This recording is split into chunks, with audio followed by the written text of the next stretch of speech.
ஆனால் அந்த லேடி வந்து ஏன் கிறுக்கு பையன் குடும்பம் அப்படின்னு சொல்லிட்டு போனாங்கிறதுக்கு ஒரு பின்னாடி ஒரு சீன் வரும். என்ன அப்படின்னா, நம்ம சொசைட்டியில் வந்து நாட்டார் வழிபாடுகளில் முன்னாடி முக்கியமான ஒரு விஷயம் என்னென்னா சோறு சாப்பிடு, என்ன குழம்பு, பூண்டு குழம்பு. அந்த சீனில் வந்து ஒரு சின்னதாக ஒரு புனைவை ஒரு அடி அடிச்சிருப்பாரு. என்ன அப்படின்னா, இப்போ ரீசன்ட் டைம்ஸில் வந்து முருகனை பற்றி ஒரு இஷ்யூ போயிட்டு இப்போது முன்னோர்களுக்கு கனவுகள் வந்திருக்கும் ஏதோ ஒரு வகையில். அப்போது அந்த கனவுகள்லையுமேவும் இப்போ உண்மையிலேயே மாயாண்டி மாதிரி ஒருத்தர் அந்த கிராமத்தில் இருந்தாரான்னு கேட்டால்,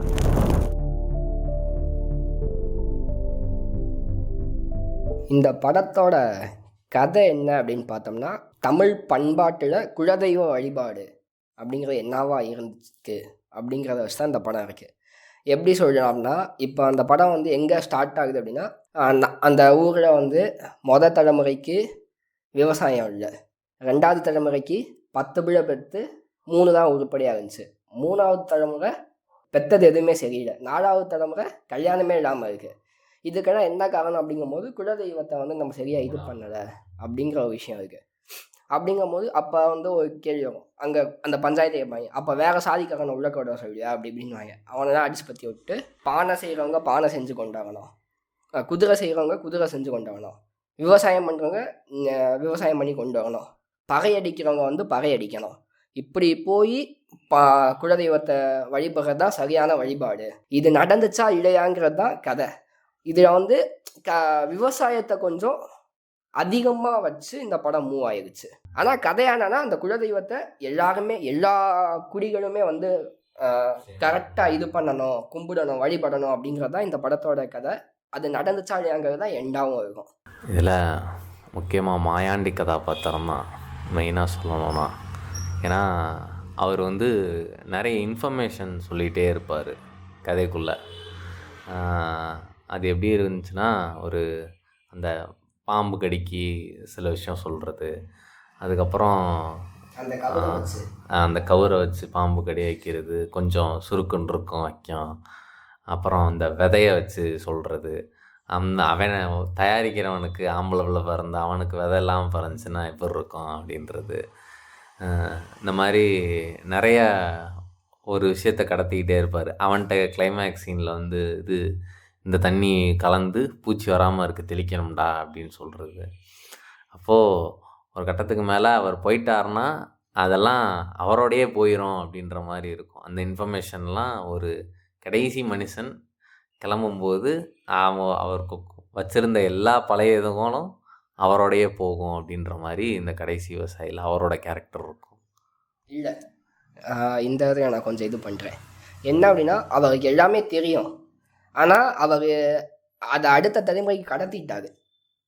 எப்படி எப்படின்னா, ஜெயிலில் வந்து ஒருத்தனுக்கு வந்து இது பண்ணுவேன், நான் கொலை பண்ணிட்டு உள்ளக்க வந்துட்டேன், 6-7 வருஷம் கழிச்சு வெளியே போனால் என்னை எவனும் மதிக்க மாட்டான், என்கிட்ட ஒரு லேண்ட் இருக்குது, அந்த நிலத்துல நான் விவசாயம் பண்ண போயினேன், அவனுக்கு விவசாயம் சொல்லி கொடுப்பாரு. இவனோட வம்சாவளி மாயாண்டி அவரோட வம்சாவளியில் சேர்ந்தவங்களுக்கு அந்த விவசாயத்துக்கான விஷயத்த சொல்லுவார். ஏன்னா அவர் அதை பண்ணலை. அந்த மருந்தை வந்து இது மாட்டோட கோமியத்தை எடுக்கிறது, வேப்பலை, இந்த எல்லாத்தையுமே வச்சு ஒரு மருந்து சொல்கிறாங்க, அதை அவர் பண்ணலை, அடுத்த தலைமுறைக்கு சொல்கிறாரு. அப்படிங்கும் போது இந்த படம் வந்து அவரோட முடியலை, அந்த விஷயமெல்லாம் அடுத்த தலைமுறைக்கு கடத்துறாரு. இந்த படத்தோட டைட்டிலுக்கான ரெஃபரன்ஸுமே இவர் சொல்லியிருப்பாரு, மணிகண்டன் சொல்லியிருப்பாரு. கடைசி சாய் அப்படின்னா அது ஒரு செட், இது ஒரு சர்க்கிள், அது ஒரு இடத்துல முடிஞ்சு மறுபடியும் அதே இடத்துல இருந்து ஆரம்பிக்கும். அப்படிங்கும்போது இது கடைசி விவசாயின்னா கடைசி விவசாயி கிடையாது, அடுத்து புதுசாக ஒரு விவசாயி வரப்போவாங்க அப்படிங்கிற மாதிரி ஒரு ரெஃபரன்ஸ் கொடுத்துருப்பாங்க. இந்த படத்தில் அந்த விஷயம் இருக்கும், அதுதான் இந்த சீன்ஸ்.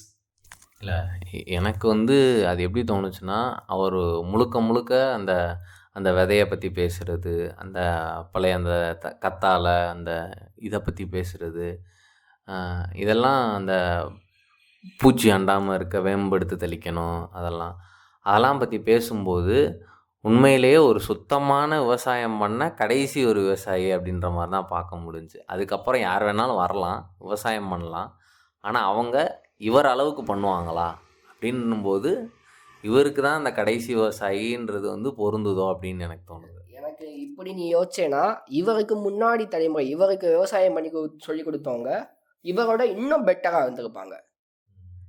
அவருக்கு விவசாயம் பண்ண சொல்லி கொடுத்தவங்க அவரையும் விட பெட்டராக இருந்திருப்பாங்க. ஸோ அப்படிங்கும்போது நம்ம பின்னாடி போக போக வந்து ஒருத்தவங்க பெட்டராகிட்டே இருந்திருப்பாங்க.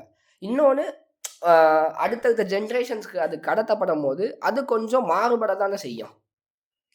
சில விஷயங்கள்ல இவரை விட இவங்க வந்து அடுத்த தலைமுறை வந்து கொஞ்சம் பெட்டராக ஆகலாம், மேபி ஆகாமலும் போகலாம்.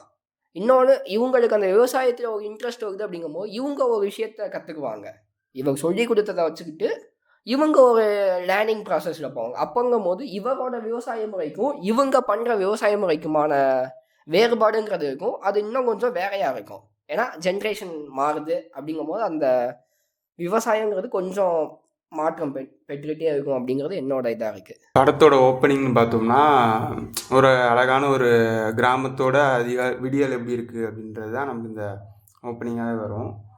நமக்கு வந்து அந்த கிராமத்து அதிகாலை வந்து ஒரு அழகான ஒரு சாமி பாட்டில் ஆரம்பித்து அப்படியே அங்கே என்ன நடக்குது, கிராமத்தோட அப்படியே சுற்றுச்சூழல் என்ன நடக்குது, பசங்க ஸ்கூலுக்கு போகிறது, பால் வாங்க போகிறது, அப்புறம் வாச தொளிக்கிறது, கோலம் போடுறது, இந்த மாதிரி போய்கிட்டு இருக்கோம்.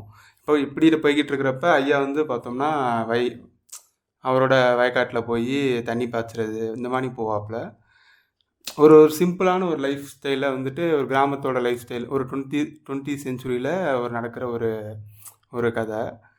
போனோம்னா வீட்டில் வாசல் இருக்காது, அப்புறம் கரண்ட் இருக்காது, பெருசாக எதுவும் இந்த நவீனமான பொருள் எதுவும் ஐயா யூஸ் பண்ணவும் மாட்டாப்புல. ஆனாலும் ஒரு நிம்மதியான ஒரு லைஃப் ஸ்டைல் வாழ்ந்துக்கிட்டே இருப்பாப்புல. கையில் காசும் பெருசாக வச்சுருக்க மாட்டாப்புல. ஆனால் அவர் எல்லாருமே ஊரில் மதிப்பாங்க. நான் அவர் வந்து மார்க்கெட்டுக்கு போவாப்புல. போனால் 5 ரூபாய்க்கு கத்திரி போடு, 5 ரூபாய்க்கு வந்து தக்காளி போடு அப்படின்னு சொல்லிக்கிட்டு வாங்கிட்டு போய்கிட்டு இருப்பாப்புல. அப்போ தான் அந்த 10 ரூபாய்க்கு அந்த 30 ரூபான்னு சொல்லுவாப்புல. மற்றவங்களுக்கு 30 ரூபா, உங்களுக்கு 10 ரூபா தான். 10 ரூபாய்க்கு தான் கொடுப்பாரு.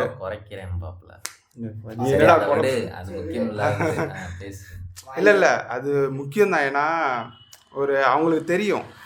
ஏன்னா ஒரு விவசாயி வந்து எப்படிப்பட்ட வாழ்க்கையை வாழ்கிறாங்க, அவங்களால சொன்ன காசு கொடுக்க முடியாது அப்படின்ற நிலைமையில தான் விவசாயிகளோட நிலைமை இந்த காலத்தில் இருக்குது. அவங்க கொடுக்குற இடத்துல இருந்தாலுமே அது ஆனால் திருப்பி அவங்களால வாங்கணும் அப்படின்னு நினைக்கும் போது அந்த இடத்துல வந்துட்டு அந்த மாதிரி இருக்குது. இந்த படத்தில் வந்து ஒரு ஹியூமர் சீன் ஒன்று இருக்கும். என்ன அப்படின்னா, இந்தாப்புல நான் அவனை லவ் பண்ணுறேன்னு எதுவுமே கல்யாணம் பண்ணிக்கிறேன்னு சொன்னால் எதுவும் சொல்லாமல் போகிற அப்படின்னு இருக்கும். என்னத்தை சொல்ல, உன் குடும்பமே கிறுக்கு பையன் குடும்பமாம்ல அப்படின்னு சொல்லிட்டு அந்த லேடி பேருவாங்க. அது ஒரு மாதிரி நமக்கு அந்த சீன் பார்க்க ஒரு மாதிரி ஹியூமராக ஜாலியாக இருக்கும்.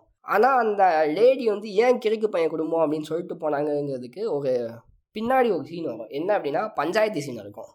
அங்கே தான் கதை ஓப்பன் ஆகும். அந்த சீனில் வந்து குலதெய்வத்தை இப்படி தான் வழிபடணும்னு சொல்லி பேசிகிட்டு இருக்கும்போது ஒரு கும்பல் மட்டும், அப்போ நீ வேறு சாதிக்காரனை உள்ளக்க விடணுங்கிறியா அப்படின்னு ஒரு கேள்வி எடுப்போம். அந்த கேள்வி எழுப்புனது வேறு யாரும் இல்லை, அந்த ப்ரப்போஸ் பண்ணவரோட அப்பா அண்ணன். ஸோ அப்படிங்கும்போது சாதியை பின்பற்றக்கூடிய இவங்களை வந்து கிறுக்கு பையன் குடும்பம்னு சொல்லி ஒரு அடி அடித்து விட்டு போயிருப்பாரு. அது ரொம்ப மைல்டாக தான் தெரியும் நமக்கு. அதை சொல்கிறவங்க எல்லாருமே கொஞ்சம் நல்லாவே வயசானவங்களாக இருப்பாங்க. ஏன்னா அதை வச்சு ஒன்றும் பண்ண முடியாது அப்படின்ட்டு. இன்னும் ஒரு சிலர் இருப்பாங்க, ரொம்ப அந்த சாதியிலே ஊறி போன வயசானவர்கள்னு இருப்பாங்க. ஒரு சிலர் அது வேணாண்டா, அது எதுக்குடா பின்பற்றிட்டு அப்படின்னு சொல்லிட்டு. அப்போது இந்த மொத்த ஊருமே அது வேணான்னு சொல்லிட்டு இருக்கிற மாதிரியும், அவங்க குடும்பம் மட்டும் இல்லை அது எப்படி அடுத்த சாதியை உள்ள விடணுன்ற மாதிரியும் அது இருக்கும். அதை பின்பற்ற மாதிரியும் இருக்கும். அதனால தான் இவங்க கிறுக்கு பயலுங்க அப்படின்னு சொல்லி ஒரு அடி அடித்தது. இதில் வந்து ராமையா கேரக்டரை ரொம்ப முக்கியமாக பேச வேண்டியிருக்கும். ஏன்னா அவனுக்கு வந்து பித்து பிடிச்சிருக்குன்ற மாதிரி சொல்லியிருப்பாங்க, ஊரே பித்து பிடிச்சிருக்கும் அப்படின்னு சொல்லிட்டு. ஆனால் அவனுக்கு வந்து அந்த ஐயா வந்து அவனை அவ்வளோ அழகாக பார்த்துக்குவார். அவன் எப்படியும் பக்கத்தில் இன்னொரு தட்டு இருந்தால் தான் சாப்பிடுவான்றதுக்காக இன்னொரு தட்டில் கொண்டு வருது. ஆனால் அவன் எப்போவுமே அந்த அத்தை மகளை நினச்சிட்டு ஃபீல் பண்ண மாட்டான். அவள் கூட இருக்கிறான்ற ஒரு அவனோட தன்மையாகவும் இருக்கும், வாழ்ந்துகிட்டே இருப்பான். எப்படி சொல்கிறேன்னா, ஒரு சாதாரண மனிதர்கள் போகிற பாதையில் அவன் போகவே மாட்டான் எப்போவுமே, படம் ஆரம்பித்ததுலேருந்து. ஏன்னா அவன் இந்த உலகத்தை விட்டே விலகி இருக்கிற ஒரு புதிய ஒரு உயிர் மாதிரி இருக்கும் அந்த இதில் பார்க்கும்போது. மலையிலேருந்து இறங்கி வருவான், இங்கிட்டு போவான் அங்கிட்டு போவான். இடையில அவன் ரோட்டில் போயிருக்கான்றதே அந்த யார் இவர்கிட்ட பில்கேட்ஸ்கிட்ட பேசுனது மட்டும்தான் ரோட்டில் நடந்து வந்திருக்கானே தெரியும்.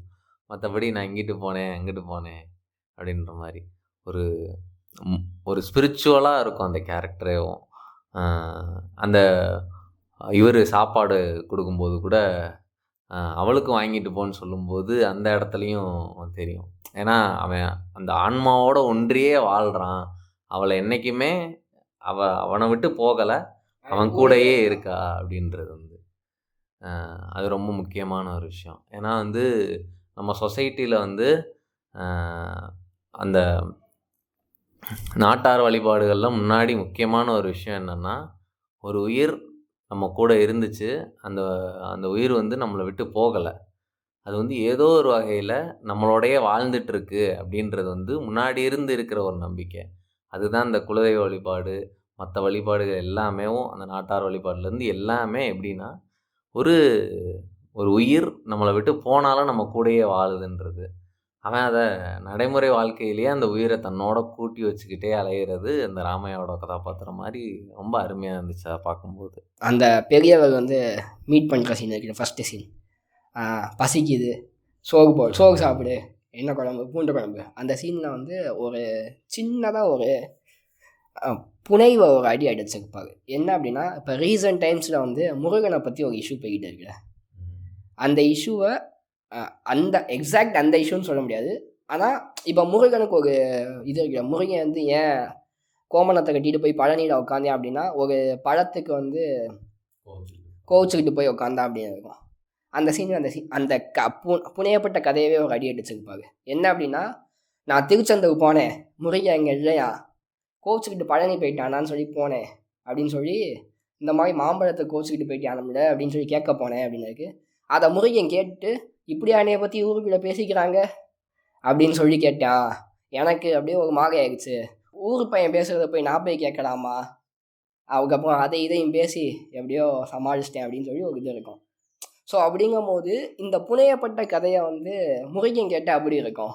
அப்படிங்கும்போது அந்த முருகனோட ரியாக்ஷன்ஸ்லேருந்து ஒரு விஷயத்த சொல்லியிருப்பாரு. இன்னொன்று வந்து அந்த கதை எவ்வளோ கேவலமான கதை அப்படிங்கிறதையும் லைட்டாக ஒரு ஊர் பையன் பேசுகிறத போய் நான் கேட்கலாமா அப்படிங்கிற வார்த்தைகள் மூலமாக, டைலாக்ஸ் மூலமாக ஒரு அடி அடிச்சிருந்தாரு. அந்த ஒரு சீன் வந்து அவர் கூட்டிகிட்டு போவார், இதுதான்டா நம்ம தெய்வம்னு சொல்லிட்டு காட்டுற ஒன்று இருக்கும். அதுக்கு முன்னாடி அந்த பாட்டி ஒரு கதை ஒன்று சொல்லும். இப்படி கல்லை சுமந்துட்டு வந்தாங்க நம்ம பாட்டேன். அப்போ வந்து இங்கே வச்சுட்டு காலையில் தூக்கிட்டு போகலான்னு தூக்கும்போது சாமி வரல, ஊர் ஆளுங்க எல்லாம் தூக்கி பார்த்தாங்க, சாமி வரல. அப்போ இதுதான் நமக்கு வாச்ச ஊர்னு சொல்லிட்டு அப்படியே இங்கே இருந்துட்டோம் அப்படின்றது ஒன்று. இது என்ன அப்படின்னா, இந்த ஒரு குடிகளோட மைக்ரேஷனை சொல்லுவாங்க. அப்போ அவர் கூட கேட்பாப்புல, இந்த மண்டையில் முடியலாமல் ஒருத்தர் இருப்பாப்புல இல்லை, அவர் கேட்பாப்புல, அப்போ நம்ம இங்கே பஞ்சம்பளைக்கு தான் வந்தோம்மா, இது நம்ம சொந்த ஊர் இல்லையா அப்படின்னு. யாருக்குமே எதுவுமே சொந்த ஊர் இல்லைடா அப்படின்றது தான் மெயினாக இருக்குங்க. ஏன்னா எல்லாருமே தன்னோட வாழ்வியலுக்காக நகர்ந்துக்கிட்டே சென்ற ஒரு சமூகமாக தான் இருந்திருக்கு. அப்போ நிலை பெற்று வாழும்போது தான் அந்த நிலத்துக்கான சண்டை வைக்கிறது இது எல்லாமே வர்றதேவும்.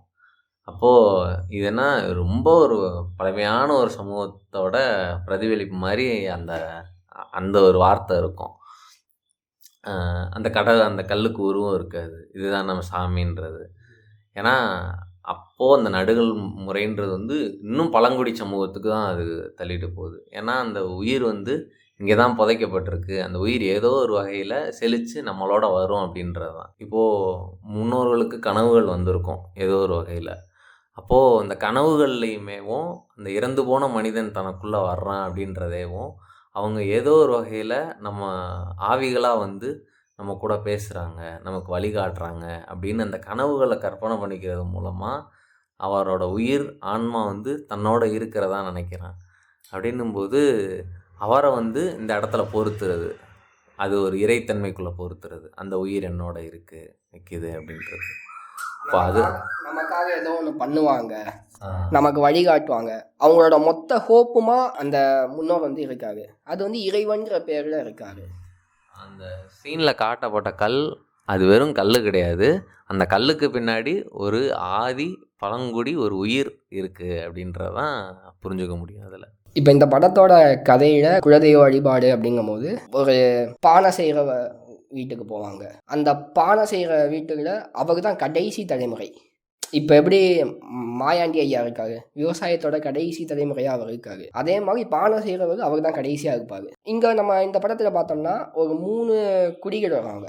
பானை செஞ்சுட்டு ஒருத்தவங்க வராங்க, விவசாயம் பண்ணுறவங்க, பறையடிக்கிற குடின்னு ஒரு 3 பேர். ஸோ விவசாயம் பண்ணுறதுல பார்த்தோம்னா வயசான ஒருவர் வந்து விவசாயம் பண்ணுறாரு, மாயாண்டி அவர். பானை செய்கிறவரோட வீட்டுக்கு போனோம்னா வயதான ஒருத்தர் இருக்காரு, அவர் தான் பானை செஞ்சு கொடுப்பாரு.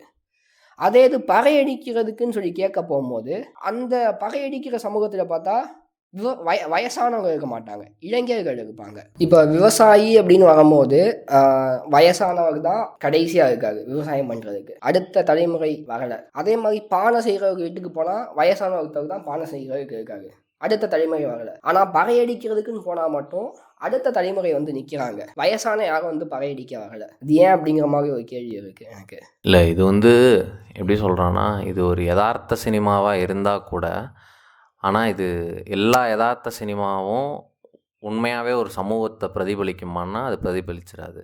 ஏதோ ஒரு வகையில் அதுக்குள்ளே சில புனைவுகள் இருக்கும். இப்போது நம்ம உதிரி பூக்கள் எடுத்துக்கலாம்.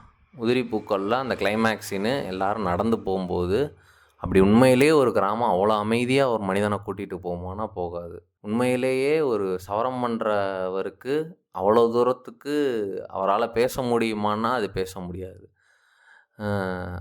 அது ஒரு வகையில் யதார்த்த சினிமாவாக எடுத்துக்கொள்ளப்பட்டாலும் அதுக்குள்ளே யதார்த்தத்திலேருந்து விலகி இருக்கிற ஒரு சில தன்மைகள்லாம் இருக்குது. இப்போ உண்மையிலேயே மாயாண்டி மாதிரி ஒருத்தர் அந்த கிராமத்தில் இருந்தாரான்னு கேட்டால் அது இருக்குமான்றது ஒரு கேள்விக்குறியாக இருக்கும். அதே மாதிரி பானை செய்வர் இருப்பாரான்னு கேட்டால் அதுவும் ஒரு கேள்விக்குறி தான். இது வந்து ஒரு எப்படி சொல்கிறதுனா, இது ஒரு இயக்குனரோட ஒரு பாயிண்ட் ஆஃப் வியூவாக இருக்கலாம். ஆனால் அதில் ஏன் அப்படி காட்சிப்படுத்தி இருப்பாங்கன்றது அதை புரிஞ்சுக்க முடியல. அது அவரோட ஒரு கண்ணோட்டமாக இருக்கலாம் அப்படின்ற ஒரு இடத்துல தான் சொல்கிறேன். இது ஒரு வகையான புனைவு. இந்த புனைவில் அவர் காட்சிப்படுத்தி இருக்குது அப்படின்னு சொல்லிட்டு இதுக்கு ஒரு பதில் சொல்லலாம். அப்போ இதுவும் கேட்ட மாதிரி எனக்கு புரியாத மாதிரி உங்களுக்கும் புரியல. எனக்கு இந்த கடைசி விவசாயி படம் வந்து தமிழர் சார்ந்தும் தமிழர்களோட பண்பாடு சார்ந்தும் அவங்களோட வழிபாடு முறை சார்ந்தும் அதிகமாக பேசுதோ அப்படிங்கிற மாதிரி ஒரு தாட் இருந்துச்சு. ஏன் அப்படின்னா நமக்கு அந்த ஸ்டார்டிங்லேருந்தே தமிழ் சார்ந்தே இருக்கும், ஒரு அறிவியல் நோக்கமும் இருக்கும். நம்ம ஃபார் எக்ஸாம்பிளுக்கு இந்த பாம்பு கடிக்கு அந்த நம்ம எல்லாருமே வீட்டில் வந்து ஒரு திஷ்டி கயிறுன்னு கட்டுற ஒரு விஷயத்துக்கு பின்னாடி ஒரு அறிவியலை சொல்லியிருப்பாங்க, மாயாண்டி ஐயா சொல்லுவாங்க. ஸோ அந்த மாதிரி அங்கங்கே ஒரு அறிவியல் சார்ந்து தமிழர் பண்பாடு சார்ந்து வழிபாடு இறை வழிபாடு சார்ந்து பேசிக்கிட்டே வருது.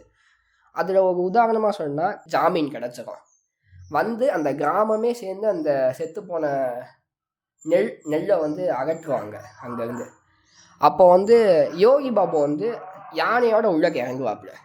அப்போ வந்து கேட்பாங்க, நீ என்னடா யானையை கொண்டு வந்து உள்ளக்க இறக்குற அப்படின்னு. அப்போ யோகி பாபு வந்து ஒரு டைலாக் சொல்லுவாங்க, இப்போ தான்டா மிஷினு, அப்போ யானை தான் அப்படின்னு.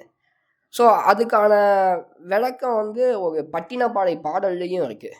கழிறு எறிந்த தின்பிடி அப்படின்னு ஒரு இதாகவே இருக்குது. அப்படிங்கும்போது இதை இந்த விஷயத்த இது பண்ணதுக்கப்புறம் எனக்கு வந்து இது முழுக்க தமிழர்களுக்கான படம், தமிழ் பண்பாடு அந்த வழிபாடு இதை பற்றி ரொம்ப டெப்த்தாக சட்டில்டாக சொல்கிற படம் அப்படிங்கிற ஒரு ஃபீல் எனக்கு இருந்துச்சு. நீ இப்படி சொல்லும்போது எனக்கு அந்த சீனோட ஒரு சிங்க் பண்ணி பார்க்க வேண்டிய ஒன்று இருந்துச்சு. ஏன்னா அவன் இருக்கிற எல்லா நிலத்தையும் விற்றுருப்பான், விற்று தான் அந்த யானையை வாங்கியிருப்பான். அது எப்படின்னா, யானை கட்டி போரடித்த ஊருடா. அப்போது அந்த அளவுக்கு நல்ல விலை வச்சு இது பண்ணுற ஒரு சொசைட்டி வந்து இப்போது அதுக்கு அத்தியாவசியமாக இருந்த நிலத்தையே விற்று ஒரு யானையை வச்சு அதன் மூலமாக சம்பாதிக்கிற அளவுக்கு அது மொத்தமாக ஒரு சொசைட்டி கொலாப்ஸ் ஆகிருக்கு அப்படின்றது அந்த ஒரு சின்ன சீன் தான். ஆனால் அதுக்குள்ளே இவ்வளோ ஒரு பின்புலம் இருக்கிற மாதிரி அந்த சீனில் பார்க்க முடிஞ்ச ஒன்று இருக்குது.